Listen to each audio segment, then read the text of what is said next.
Malik, what we cannot afford, and I always try to get African Americans to understand this when I say, well, we shouldn't work with Republicans.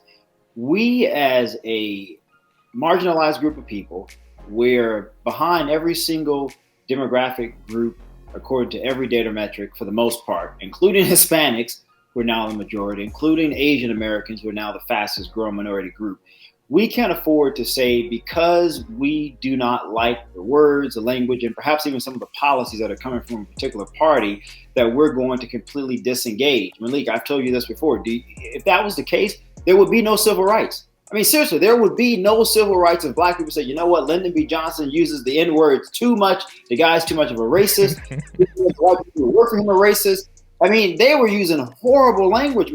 This stuff is on audio. We would not have made any strides whatsoever as a community of people if we had that mentality.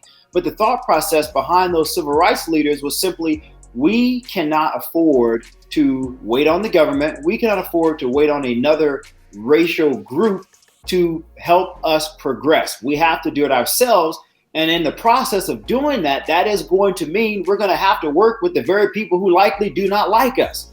And when you have that type of strategic mindset, it's not that you look past things that may bother you. It's not that you look past things that are downright dehumanizing and despicable. It is that I recognize them, but in spite of those things, there is something bigger here that I'm trying to accomplish and achieve. Therefore, I am going to have to play ball with these people, because Malik, if you don't play ball, then you're sitting at the court side. And if you're sitting by the court side, you're not winning anything, man. You're not progressing. You're not getting that necessary experience to help generations down the line figure out how to better navigate things so that they're better off than you. And so I don't think we can afford to have the mindset of, a person is in office, we do not like them, we do not like the rhetoric, therefore we're just going to completely disengage. We're not going to try to work with them on some things wherever possible. And Malik, working with someone does not mean you acquiesce. That's another thing. People think, well, if you're working with them, that means you're just all in. No, it does not. You can work with someone on the things that benefit you and still march like hell.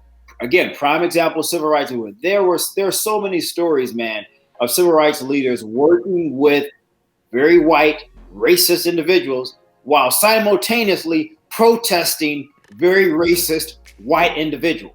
It's not a you're all in or nothing. You can have a two-pronged approach strategy here to say, all right, we got to keep the fire up on these people because they're not living up to the expectations that are enshrined in the Constitution. However, they are currently in power right now.